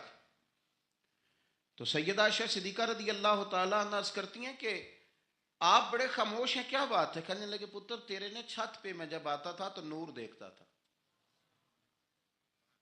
میں نور دیکھتا تھا. ایک بات اور عرض کروں آپ کی خدمت میں، یہ جو معرفت آج کل جس کا نام لوگوں نے رکھا ہے نا، معرفت، دو تین گہری باتیں کر دینا، معرفت سب سے زیادہ اگر آپ کو ملے گی تو نبی پاک کے صحابہ میں ملے گی، حضور کی اولاد میں ملے گی. سب سے زیادہ معرفت وہاں سے سیکھیں، ان کے اقوال، ان کے ارشادات، ان کا طور طریقہ، یہ معرفت ہے. یہ جس چیز کا ہم نے نام رکھا ہے نا، اب تو آپ یقین کریں جو مرضی بندہ بیٹھ کے، ہمارے ملک میں ایسے ایسے اسکالر ہیں جو تازے آئے ہیں تو وہ کہتے ہیں اقبال بھی ٹھیک نہیں تھے، فلانا بھی ٹھیک نہیں تھا. تو کسی نے پوچھا کہ یہ بندہ کیوں کہہ رہا ہے؟ تو میں نے کہا وہ اس لیے کہہ رہا ہے کہ کسی بڑے آدمی کی مخالفت کروں گا تو میرا نام ہوگا نا، کسی بڑے آدمی کی. سستی شہرت حاصل کرنے کے لیے لوگ بڑی بڑی کہانیاں گھڑتے ہیں.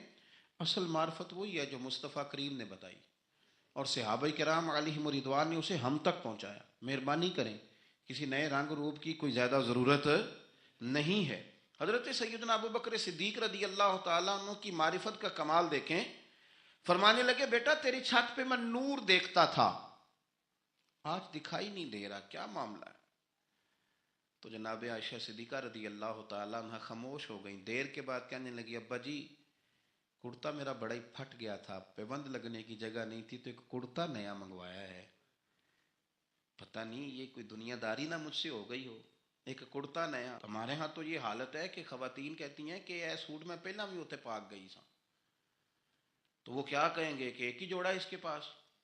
یعنی اگر دوبارہ جانا ہے نا، منگنی کے لیے الگ، مہندی کے لیے الگ، ولیمے کے لیے، یہ ہمارا کلچر ہے اور اس کو ہم نے خود پرموٹ کیا، اس میں ساری غلطی خواتین کی نہیں. حضرت عائشہ صدیقہ رضی اللہ تعالیٰ عنہ کہتی ہیں کہ ابا جی میں نے نا ایک صرف کرتا نیا لیا ہے. تو جناب صدیق اکبر روئے اور بیٹی کے سر پہ ہاتھ رکھا، کہنے لگے پتر ہم وہی ٹھیک ہے جہاں میں حضور نے کھڑا کیا تھا، انہی رستوں کے مسافر صحیح ہیں، وہی ٹھیک ہیں. بہت ساری دنیا داریاں، بہت سارے پروٹوکول، بہت ساری شہرتیں، بھول جاتے ہیں نا پھر انسان کئی دفعہ چیزوں کا. پتر وہی ٹھیک ہے. جناب عائشہ صدیقہ رضی اللہ تعالیٰ عنہ فرماتی ہیں جناب صدیق اکبر گئے تو میں نے نیا کرتا اتار کے خیرات کر دیا، پرانے والا پہن لیا. شام کو لوٹ آئے، آنکھوں میں آنسو تھے. کہنے لگے پتر ہم اسی رنگ میں اچھے ہیں جو رنگ ہمیں رسول کائنات نے عطا فرمایا ہے، اسی میں ہم اچھے ہیں، اسی سادگی میں، اسی میں ہم. اور محتاط زندگی. میں عرض کروں کہ ہم بڑے صاحب نسبت ہیں، اللہ کا فضل ہے، اور ہم بڑے وثوق سے کہتے ہیں کہ رب کریم کے بندوں کی نسبت ہمارے بڑے کام آئے گی انشاءاللہ، اور آئے گی اللہ کے فضل سے. لیکن یہ کہ نسبت والے کو پھر بالکل لاپرواہ تو نہیں نہ ہو جانا چاہیے. اسے تو سوچنا چاہیے میری نسبت کس بڑے آدمی کے ساتھ، اسے غور کرنا چاہیے، اس کا تو تقویٰ بڑھ جانا چاہیے، احتیاط میں اضافہ ہونا چاہیے. اس کو تو پھونک پھونک پہ بولنا ہے، پھونک پھونک کے قدم رکھنا ہے، محتاط ہو کے چلنا ہے، طریقے سلیقے سے، چونکہ اس نے نسبت بہت بڑی جگہ پہ کر لی، اس نے تو بہت اونچی جگہ پہ اپنا انتساب کر لیا ہے. اب تو اس کو بہت محتاط ہو. ہمارے ہاں لوگ غیر محتاط ہو جاتے ہیں، غیر محتاط کہنا مینوں کادی پرواہ ہے، میں غوث پاک دے منن والا. تے غوث پاک دے منن والے نے تو زیادہ پرواہ کرنی، میں خواجہ اجمیر کا ماننے والا ہوں، میاں تو نے تو پرواہ زیادہ کرنی ہے. میں داتا صاحب کا ماننے والا. او بھائی لوگ تیری شکل دیکھ کے کہیں گے کہ داتا صاحب کے ماننے والے کا اٹھنا بیٹھنا چلنا پھرنا بڑا حسین ہونا چاہیے. بڑا خوبصورت ہونا چاہیے، لب و لہجے میں بڑی شائستگی اور پختگی ہونی چاہیے، تیرے اندر چیزیں نظر آئیں۔ ہمارے حاجی صادق صاحب رحمۃ اللہ تعالی علیہ کے ایک مرید تھے، خلیفہ بھی تھے سید صاحب، تو وہ کہتے ہیں میں ایک جگہ وضو کر رہا تھا، وضو تو حاجی صاحب رحمۃ اللہ علیہ بڑا محتاط وضو کرتے تھے، بڑے طریقے سے بیٹھنا، کپڑوں کو سمیٹنا، تھوڑا پانی کھولنا، ہاتھ دھونا، اور اس کے بعد کلی کے لیے منہ میں پانی ڈالنا تو ٹوٹی بند کر لینا۔ کہتے میں وضو کر رہا تھا، وضو ہمیں تو بتانا پڑتا ہے نا، بڑے بڑے دعوے کرنے، کہتے میں خالی وضو کر رہا تھا تو ایک بندہ مجھے دیکھ کہنے لگا تسی حاجی صادق صاحب دے مرید ہو؟ میں کیا تین کیوں پتا ہے؟ کہنے اے جیڑا تقوی ہے نا، اے جیڑی احتیاط ہے انہاں بابیاں جی ویکھی ہے۔ آپ کی شکل میں لوگ دیکھتے ہیں، آپ کی شکل میں۔ میں آپ کو بتاتا ہوں کہ ایک جگہ پہ مجھے موقع ملا کسی صاحب کے ساتھ گفتگو کرنے کا، تو کسی نے آ کے ان کے ساتھ بحث شروع کر دی، تو وہ کہنے لگا ہم تو فقیر بندے ہیں، یہ دو چار چیزیں اپنی اصلاح کے لیے یاد کی ہیں، ہمیں لڑنا کوئی نہیں آتا۔ تو اس جو بحث کر رہا تھا اسے کہنے لگا کسی فقیر دا منن والا ہے تو، کسی درویش دا مرید؟ اس نے کہا فلانی جگہ مرید ہوں۔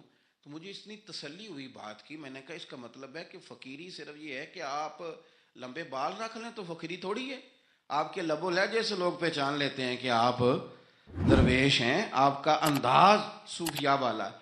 محتاط زندگی گزاری جناب صدیق اکبر نے، احتیاط۔ آپ کا ایک غلام تھا، اس زمانے میں غلام خرید لیے جاتے تھے، تو وہ اکثر آپ کے لیے کچھ چیز لے آتا تھا، غلام جو کما کے لاتے تھے تو آقا کو دیتے تھے، وہ کچھ چیز لے آتا، آپ کھا لیتے۔ ایک دن وہ کچھ چیز لے کے آ گیا، حضرت ابو بکر صدیق رضی اللہ تعالیٰ عنہ کئی دنوں کی بھوک ہے امیر المومنین کی، تو لے کے آیا تو آپ نے وہ چیز پکڑی اور اس کو آپ نے بغیر پوچھے کھانا شروع کر دیا۔ تو وہ غلام کہتا ہے حضور پہلے تو آپ پوچھا کرتے تھے، آج پوچھا نہیں۔ فرمایا بھوک بڑی لگی ہوئی تھی تو بتا کہاں سے تو لایا ہے؟ تو اس نے کہا یہ تو دور جاہلیت میں میرا کسی کے ساتھ کو معاملہ تھا، کو میں نے جنتر منتر کیا تھا تو اس سے پیسے لینے تھے، وہ آج ملے ہیں تو میں لے آیا ہوں۔ اب بہت ساری جگہیں ایسی ہیں جہاں پہ نہ جاننا درگزر کا ذریعہ بنتا ہے، لیکن حضرت ابو بکر صدیق ہے نا، ان کو پتا تھا نا کہ حضور نے مجھے کئی دفعہ جنتی کہا ہے، انہیں پتا تھا نا کہ نبی پاک صلی اللہ تعالی علیہ وسلم نے فرمایا تیرے احسانوں کے بدلے اللہ ہی ادا کرے گا۔ ساری حدیثیں ذہن میں تھی نا، لیکن وہ غیر محتاط نہیں ہوئے، ڈگری مل گئی، سند مل گئی جنتی ہونے کی، لیکن کسی جگہ بھی ان کے لب و لہجے کے اندر کوئی ایسی چیز نہیں آئی۔ اس نے کہا حضور یہ والی رقم تھی تو گلے کے اندر انگلی ڈال کے کہہ کر دی۔ فرمانے لگے یہ میرے لیے جائز نہیں، اور کہہ بھی کی اور اللہ کی بارگاہ میں استغفار بھی کیا۔ یہ ان کا تقوی، پرہیزگاری، محتاط زندگی۔ حضرت ابو بکر صدیق رضی اللہ تعالیٰ عنہ کے فضائل، آپ کے معاملات، آپ کی زندگی کے اندر جو چیز ہمیں بہت زیادہ کثرت کے ساتھ ملتی ہے، حضور کی غلامی بھی کرنی ہے تو کھل کے، خدمت بھی کرنی ہے تو کھل کے، لیکن بات بھی ماننی ہے تو پوری کھل کے۔ ایسا نہیں کہ میرے پاس نسبت ہے میں کرتا کراتا کچھ نہیں، ایسا نہیں۔ حضور نے ایک دن پوچھا آج روزہ کس نے رکھا ہے؟ تو سب لوگ خاموش ہو گئے۔ حضرت صدیق اکبر نے ہاتھ کھڑا کیا، عرض کی یا رسول اللہ صلی اللہ علیہ وسلم آپ حکم نہ دیتے تو نہ بتاتا، آج یہ سعادت میرے حصے میں آئی ہے۔ تو حضور نے فرمایا آج کسی نے کسی بیمار کی تیمارداری کی ہے؟ سب خاموش ہیں۔ جناب صدیق اکبر نے ہاتھ کھڑا کیا، انہیں پتا تھا نا یہ حضور کی پسندیدہ چیزیں ہیں، یہ کام نبی پاک کے، تو وہ ان میں لگ گئے تھے، حضور میں نے یہ کام کیا ہے۔ تو حضور نے فرمایا آج کسی نے کسی جنازے میں شرکت کی؟ ہاتھ کھڑا کیا، حضور میں نے کیا۔ حضرت عمر فاروق فرماتے ہیں پھر ہم نے تو طے کر لیا۔ جب حضور نے چوتھی چیز پوچھی نا کہ آج کسی بندے نے کسی مسکین کو کھانا کھلایا، تو پھر ہم نہیں بول رہے تھے، ہمیں پتا تھا کس نے بولنا ہے۔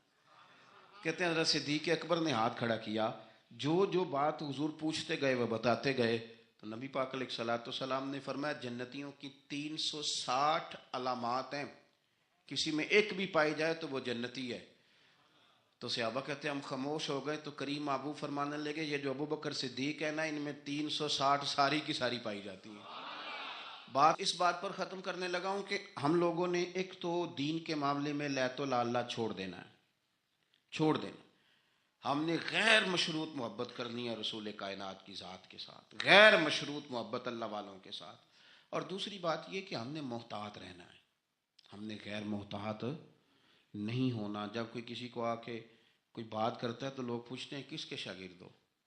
کس کے مرید ہو, کہاں آنا جانا رہتا ہے, کس کو سنتے ہو, کہاں اٹھتے بیٹھتے ہو. تو ہم نے اپنے آپ کو اتنا محتاط کرنا ہے. ہمیشہ درخت اپنے پھل سے پہچان لیا جاتا ہے. ہم نمائندے ہیں اپنی جماعت کے, اپنے بزرگوں کے. ہمارے اقوال سے لوگ عکس کریں گے کہ ہماری تربیت کس نے کی. ایک تو اپنے آپ کو محتاط کریں, اور دوسرا یہ کہ میری یہ خواہش ہے کہ آپ روز ایک حدیث حضرت صدیق اکبر کے فضائل کی پڑھیں, روز سنائیں. اگر آپ کو میڈیا چلاتے ہیں تو روز ایک روایت وہاں آپ جو ہے وہ اس کو لائیں, ان کا کوئی قول, ان کی کوئی بات, ان کا کوئی تذکرہ. اس لیے کہ میرا یہ ماننا ہے کہ جو جناب صدیق اکبر سے پیار کرے اسے مدینے والے رسول بڑا پیار کرتے ہیں. کثرت عبادت, نوافل. ہمارے ہاں عمرے کی قرآن اندازی محفلوں پہ ہونے لگ گئی ہے, حالانکہ حدیث سے ثابت نہیں. میں دوستوں سے کہتا ہوں جائز ہے, کرنی چاہیے. عمرے کی قرآن اندازی جائز ہے, پر کسی حدیث میں نہیں آئی کہ قرآن اندازی کرو عمرہ کرو. حدیث میں قرآن اندازی یہ آئی ہے کہ نبی پاک علیہ السلام نے فرمایا تمہیں پتہ چل جائے نا پہلی صف کا ثواب کتنا ہے, تم قرآن اندازی کرو. عمرے کی قرآن اندازی کا تو پوسٹر چھپتا ہے, تو یہ والی قرآن اندازی کب ہونی ہے؟ ہونی چاہیے کہ نہیں؟ حضور نے فرمایا تمہیں پتہ چلے کہ اس کا ثواب کتنا, تو تم قرآن اندازی کرو, تم قرآن ڈالو. جب آپ نماز پڑھ رہے ہوتے ہیں, جب آپ کا مصلی آباد ہوتا ہے, صلاح الدین ایوبی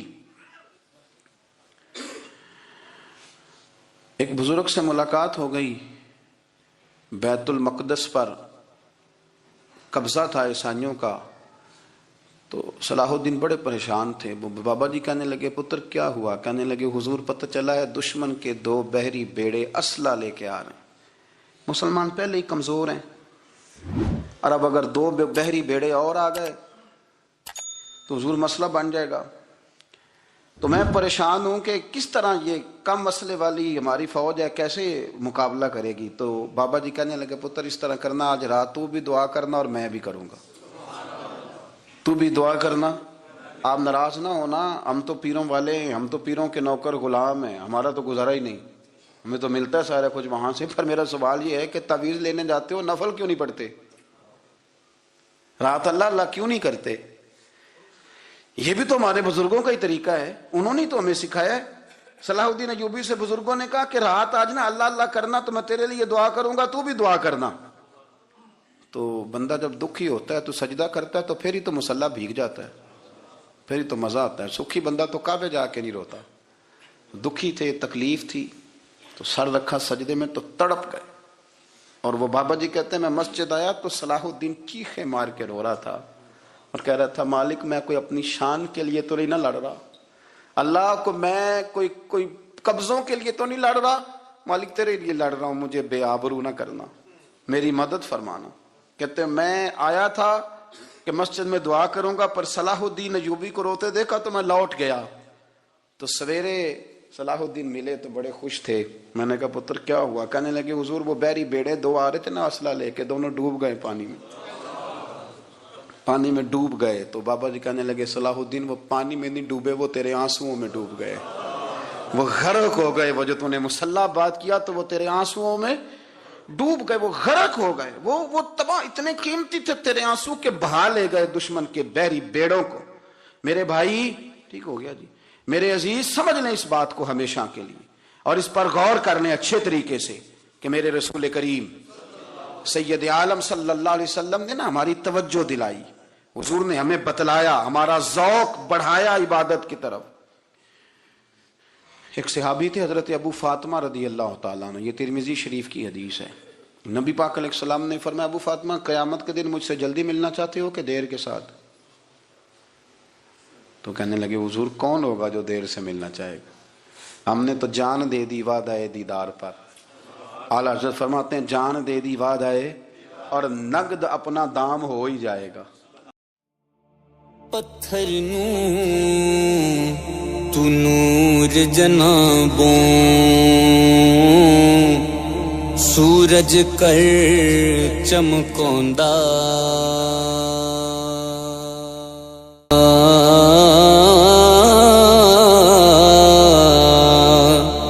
پانی دے ایک قطرے وچوں عرش مجید بناوندا ساوریاں تھی گورے کردا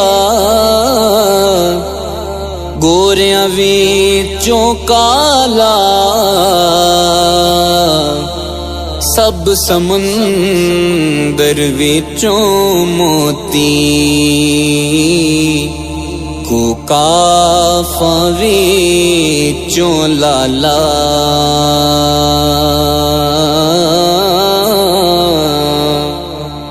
سب سمندر وچوں موتی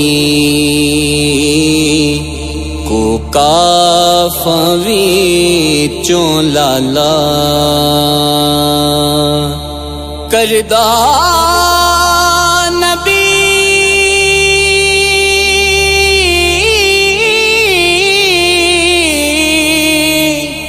کردا نبی کفاراں وچوں سر پر تاج ٹکا کے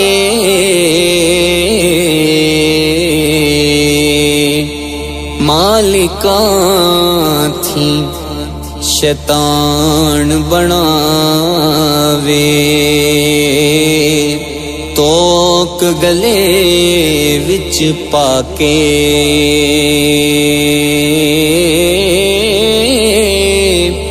مالکا تھی شیطان بناوے توک گلے وچ پا کے دنیا داراں دے گھر دیندا بیٹے ولی لاہی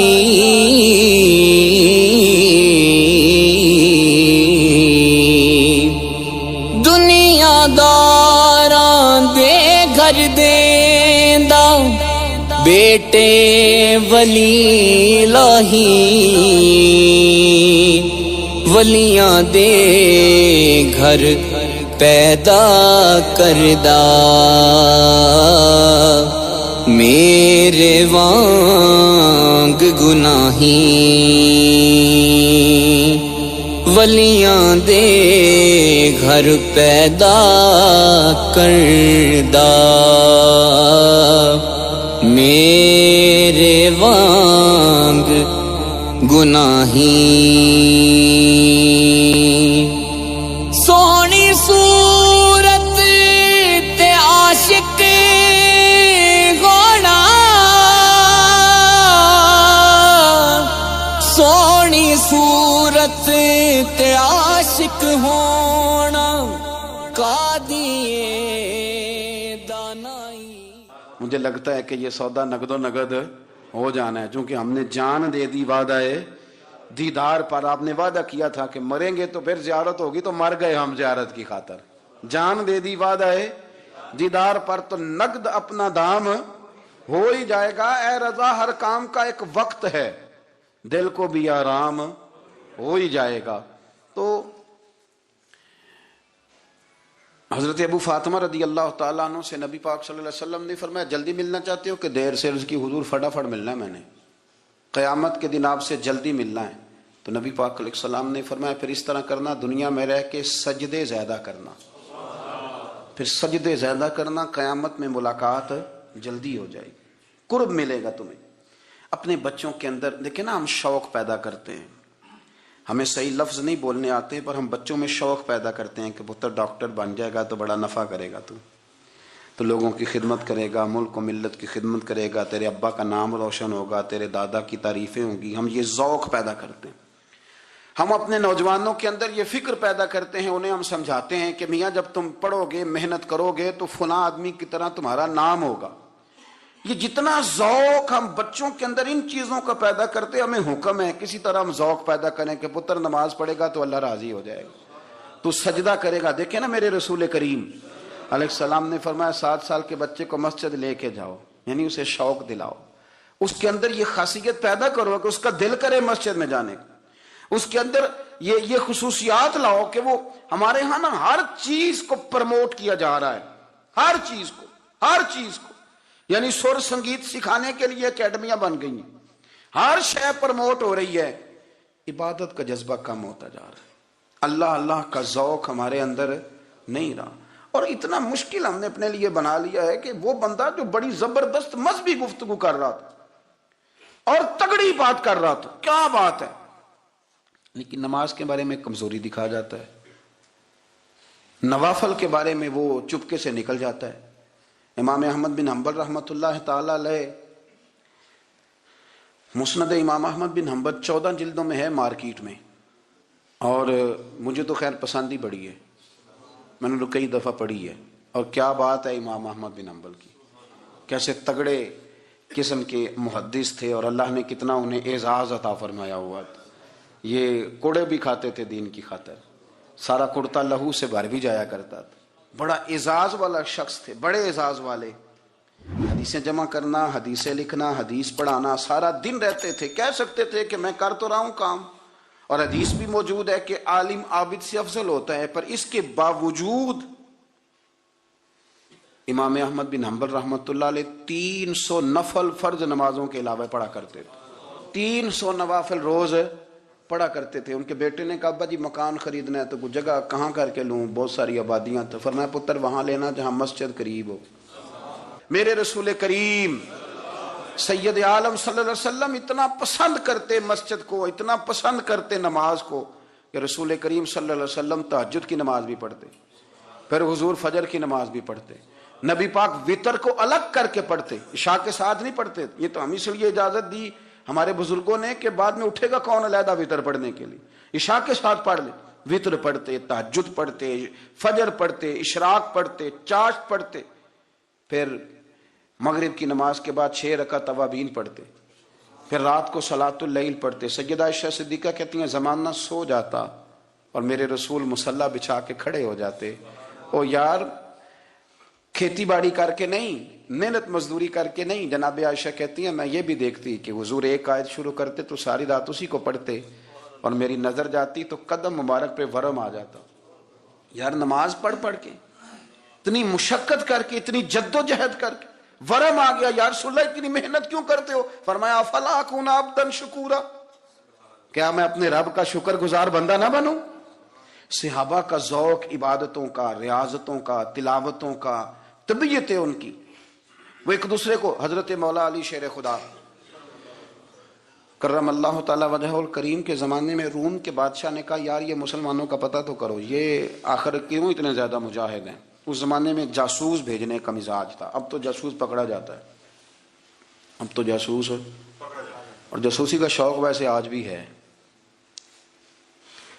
عرض کروں تھوڑی سی بات اس عنوان سے، پتہ ہے کیا ہمارا مسئلہ ہے؟ ہم جہاں جاتے ہیں نا وہاں تھوڑی خوشبو سونگنے کی کوشش کرتے ہیں، وہ کیا ہے تو یہ کیا ہے تو ادھر کیا ہے تو تھوڑا سا ادھر کیا ہے۔ میرے رسول پاک پڑھیے درود شریف، سارے پڑھیے ذرا زور سے، صلی اللہ تعالی۔ نبی پاک علیہ السلام نے فرمایا جاسوسی نہ کرنا ورنہ تم بندوں کو خراب کر دو گے، اور فرمایا اس طرح نہ ہو کہ تم کسی کے اب کھول نہ نکلو تو تمہارے پہلے کھول جائیں۔ یہ جو ذوق ہے نا یہ ختم کریں، چھوڑیں، مطلب آپ کس چکر میں پڑے ہوئے ہیں، اتنی زیادہ توجہ کرنے کی کیا ضرورت ہے؟ نے کام سے کام رکھیں، اس میں بندہ تھوڑا سا نا آسان رہتا ہے۔ یہ جو بہت زیادہ ٹٹولنے والے لوگ ہوتے ہیں نا وہ بےچارے پھر عمر ٹٹولتے ہی گزار دیتے ہیں، اس لیے کہ مزاج ہی بہت پکا ہے، بوری کا منہ کھول کے اندر تک ہاتھ ڈالنا، تو پھر کئی دفعہ سامنے سے بچھو بھی لڑ جاتا ہے، خرابی ہوتی ہے۔ تو جاسوسی کی جاتی تھی، اس نے بھی جاسوس بھیجے، کیونکہ قبیلوں کے لوگ تھے، کچھ مسلم کچھ کافر، پہچانے نہیں جاتے تھے لوگ، تو کچھ لوگ اس نے بھیجے، انہوں نے آ کے نا تحقیق کی، ریسرچ کری کہ آخر ماجرا کیا ہے، تو واپس جا کے انہوں نے رپورٹ دی نا روم کے بادشاہ کو۔ اس رپورٹ کا ایک جملہ بڑا شاندار ہے، وہ کہنے لگا بادشاہ ہمیں مسلمانوں کی کوئی سمجھ نہیں آئی، ہمیں کوئی سمجھ نہیں آئی۔ انہوں نے کہا کیوں نہیں سمجھ آئی؟ کہنے لگے یار عجیب بندے ہیں، جب رات مصلے پہ بیٹھتے ہیں تو یوں لگتا ہے ان کا دنیا سے رشتہ ہی کوئی نہیں، کوئی کسی کو نہیں جانتا، کوئی اپنے دکھ سنا کے رو رہا ہے، کوئی اپنی بات کر کے رو رہا ہے، لگتا ہے کہ ان کا کوئی رشتہ ہے ہی نہیں جب مصلے پہ بیٹھتے ہیں۔ اور فرمایا جب سویرے یہ جہاد کرنے نکلتے ہیں تو لگتا ہے ان سے زیادہ دلیر ہی کوئی نہیں۔ حالانکہ جو مسلوں پہ رونے دھونے کے لوگ ہوتے ہیں وہ کئی دفعہ جہاد میں کام نہیں کرتے، لیکن عجیب لوگ ہیں کہ رات کے راہب ہیں، دن کے مجاہد ہیں، کوئی سمجھ نہیں آتی۔ میرے عزیز، ان لوگوں نے مسلح آباد کر کے رکھا، تلاوتیں ان کا ذوق رہی، منظر روز پڑھنا، اسباق پڑھنا، وظائف پڑھنا، یہ ان کا ذوق رہا۔ اعلیٰ حضرت بریلوی رحمت اللہ نے 1000 کتاب لکھی ہے، لیکن الوظیفۃ الکریمہ کے نام سے جو وہ صبح و شام وظائف پڑھتے تھے وہ الگ انہوں نے ان کو بیان کیا، پابندی کے ساتھ اپنی اللہ اللہ کرتے تھے۔ شیخ شہاب الدین سہروردی رحمت اللہ علیہ، اس پر ایک بندے نے اعتراض کیا، اس نے کہا جی آپ کس قسم کے صوفی ہیں، مرید بیٹھے ہیں اور آپ وہاں نفل پڑھ رہے ہیں؟ یہ بھی بڑا مسئلہ ہوتا ہے نا، جو بندہ ملنے آتا ہے وہ اپنے ٹائم کے حساب سے آتا ہے، اور پھر اس کا یہ بھی خیال ہوتا ہے کہ پیر صاحب جو ہیں وہ چونکہ درویش ہیں تو نہ انہیں روٹی کھانی چاہیے نہ سونا چاہیے، چونکہ وہ درویش ہیں، اور ہم چونکہ درویشوں کے ماننے والے ہیں لہذا ہمارا یہ طریقہ ہونا چاہیے کہ جیسے ہم کہیں درویش ویسے ہی کر جائے۔ حالانکہ جس کو آپ درویش کہیں گے آپ اس کی مانیں گے، آپ منوائیں گے نہیں، ہمارا مزاج ہوتا ہے۔ شیخ شہاب الدین پر لوگوں نے اعتراض کی، حضور لوگ ملنے آئے ہیں، زیارت کرنے آئے ہیں، یہ بندے دعا کرانے آئے ہیں، اللہ اللہ کرانے آئے اور آپ نفل پڑھ رہے ہیں، کیا جملہ ہے، کیا حسن ہے، کیا خوبصورتی ہے۔ فرمانے لگے رب رسول سے مانگنے کے لیے مصلی بچھایا ہے، اگر وہاں سے مانگوں گا نہیں تو تمہیں دوں گا کیا؟ پہلے مجھے کچھ لے تو لینے دو، اگر میرے پلے کچھ ہے ہوگی تو آگے دوں گا نا، تو میں مانگنے گیا تھا کہ یا اللہ دے تیرے بندے لینے آئے ہیں، دے تو میں کچھ لوں گا تو آگے دوں گا نا۔ لیکن ہمارا یہ سٹیٹس، یہ مزاج، یہ شعور نہیں ہے۔ گپیں، کہانیاں، داستانیں، گفتگو، خطابت، واز، کیا بات، لیکن اگر کچھ کرنے کا کام ہو تو وہ نہیں ہم سے ہوتا۔ میرے نبی کریم علیہ الصلوۃ والسلام نے مصلی سے دل لگانے کا درس دیا، حضور نے توجہ دلائی، صحابہ اس ذوق کے حامل لوگ تھے، وہ کوشش کرتے تھے۔ جناب صدیق اکبر رضی اللہ تعالیٰ عنہ کا عبادت کا مزاج ہمیشہ قائم رہا۔ حضرت عمر فاروق ساری رات اللہ کے حضور کھڑے رہے۔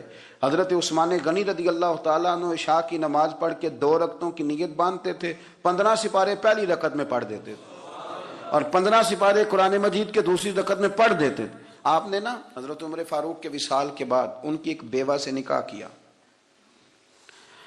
حضرت عثمان غنی نے نکاح کیا۔ وہ خاتون آپ کے نکاح میں آئیں تو عرض کرنے لگی امیر المومنین میرے لیے یہ اعزاز تو بہت ہے کہ میں امیر المومنین کی بیوہ تھی تو امیر المومنین کی منکوحہ ہو گئی ہوں، لیکن حضور نہ تو میں جوان ہوں کہ میرے اندر رغبت ہوتی اور نہ میں اب اس قابل ہوں کہ کوئی خدمت کر سکوں، میرے ساتھ نکاح کی وجہ کیا بنی؟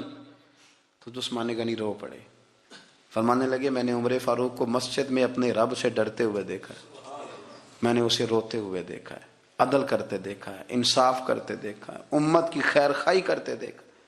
تمہارے ساتھ نکاح اس لیے کیا ہے کہ تم مجھے یہ بتاؤ کہ عمر فاروق گھر کے اندر اپنے رب کو کیسے راضی کرتے تھے، گھر کے اندر کیسے راضی کرتے تھے، وہ طریقے بتلاؤ، تم بتاتی جانا اور میں بھی اسی طرح گھر میں عبادت کروں۔ میرے رسول کریم علیہ الصلوۃ والسلام نے ارشاد فرمایا، حضور فرمانے لگے جس گھر میں اللہ کا ذکر ہوتا ہے وہ گھر زندوں کا ہے، اور جس گھر میں رب کریم کا ذکر نہیں ہوتا وہ گھر زندوں کا نہیں ہے۔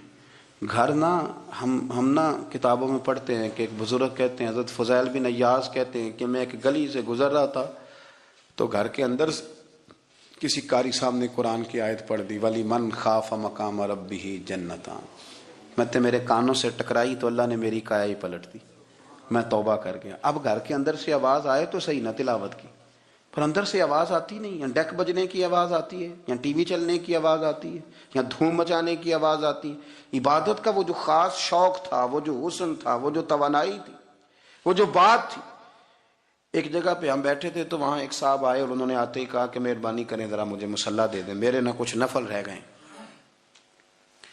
تو میں نے وضو کر لیا تو کوئی مصلی مل جائے، مصلی انہیں دے دیا گیا، وہ مصلی لے کے چلے گئے تو پیچھے ایک صاحب نے تبصرہ کیا، کہنے نے کتنا ریاکار بندہ ہے، لوگوں کو دکھا رہا ہے کہ میں نفل پڑھتا ہوں، ہے کوئی بات کرنے والی؟ میں نے اسے کہا، میں نے کہا تو مہربانی کرنا اس طرح کی ریاکاری تو بھی کر، پکڑ مصلی اور جا تو بھی تھوڑی ریاکاری کر کے آ، اٹھ ذرا شکر کر، کوئی یہ ریاکار بھی ملا ہے، کوئی نفل پڑھ کے ریاکاری کر رہا ہے اللہ کا۔ میں کہتا ہوں کو پڑھے تو صحیح نہ، یار یہ کوئی دور ہے نفل پڑھنے کا؟ اس میں تو لوگوں کا مزاج ہی نہیں، طبیعت ہی نہیں۔ میں نے کہا چل مہربانی کر، یہ لے مصلی اور تو بھی جا تھوڑی سی یا کاریا ریاکاری کرو تو صحیح نا, مزاج ہی نہیں, ذوق. جمعے کی نماز پڑھ کے یوں دنیا بھاگتی ہے, او ہو پتہ نہیں کون سی پیچھے آگ تھی جو بجھائی جائے گی. اور آج تک لوگ مسئلہ پوچھ رہے ہیں کہ جمعے کی بعد والی سنتیں کتنی ہوتی ہیں. میں نے کہا کتنے سال ہو گئے جمعہ پڑھتے, کتنے سال ہو گئے, ابھی تک سنتوں کا نہیں پتا, ابھی تک نہیں علم کے پہلے کتنی رکھتے ہیں اور بعد میں کتنی رکھتے ہیں. فجر کی سنتیں کب پڑھنی چاہیے, سنو فجر کی سنتوں کے بارے میں.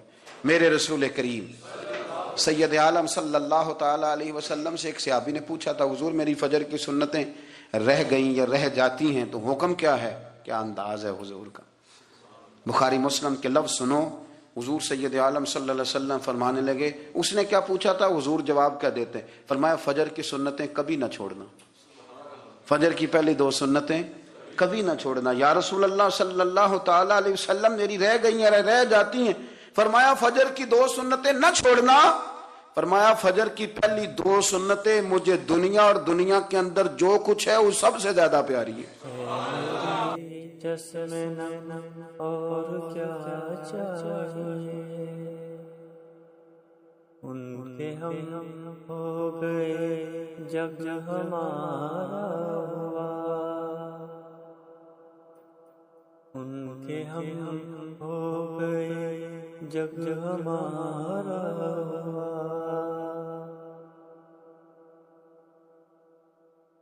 فجر ساحر اور کیا چاہیے, ان کے منگتوں کو ملتا ہے خیرات میں, ان کے منگتوں کو ملتا ہے خیرات میں. گلستان رم اور کیا چاہیے, اس سے بڑھ کر نہیں بات ناجس کوئی, اس سے بڑھ کر نہیں بات ناجس کوئی. نکلتے آمدن اور کیا چاہیے, نکلتے بامدن اور کیا چاہیے. پہنچتے بامدن اور کیا چاہیے, ہو رہا ہے کرم اور کیا چاہیے. فجر کی 2 سنتیں دنیا اور دنیا میں جو کچھ ہے مجھے وہ سب سے زیادہ پیاری ہیں, اس لیے فجر کی سنتیں نہ چھوڑنا. اپنا ذوق, اپنی طبیعت, ہم نے نا ذوق غلط بنا لیا ہے. اگر 20 بندے کہہ بھی دیں گے تو نے بڑی شاندار تلاوت کیا تو کیا اس سے بنے گا, 100 بندہ کہہ بھی دے تیری کیا بات ہے, کیا بات ہے نعت خاں کی, کیا بات ہے علامہ صاحب کی, پیر صاحب کی, پیر مہر علی شاہ صاحب رحمت اللہ علیہ. آپ تشریف فرما تھے تو آپ کے ایک ہی بیٹے بابو جی جن کو کہا جاتا ہے, جس دن صاحبزادے پیدا ہوئے تو خادم نہ وہاں سے نکلا. ان لوگوں کے شوق اور طرح کے تھے نا, تو ان کی توجہ بھی اپنے شوق کی طرف رہتی. تو خادم نکلا اندر سے, پیر صاحب مبارک ہو, پیر صاحب مبارک ہو, پیر صاحب مبارک ہو, پیر صاحب مبارک ہو, شور کر رہے ہیں. تو پیر صاحب کو وجد ہو گیا, اللہ اکبر اللہ اکبر اللہ. او کیا ہوا, کس بات کی مبارک دے رہے ہو؟ عرض کی حضور اللہ نے بیٹا دیا ہے. تو آپ فرمانے لگے اچھا حضور آپ کیا ہوا, آپ تو پریشان ہو گئے. فرمانے لگے جب تو نے 3 دفعہ کہا نا مہر علی کو مبارک ہو, تو میں سمجھا تھا شاید تجھے کسی نے بتا دیا ہے کہ مہر علی سے اللہ راضی ہو گیا. میں سمجھا تھا کہ شاید تو یہ خبر لے کے آیا ہے کہ کسی نے بتایا ہے کہ مجھے آج خبر ملی ہے کہ مہر علی سے رب اچھا پتر ہوا ہے. الحمدللہ اللہ کا شکر ہے. پر میرے لیے مبارک کا دن وہ ہوگا جب میرا رب کہے گا کہ میں مہر علی سے راضی ہوں. میرے محبوب کہیں گے کہ میں مہر علی سے.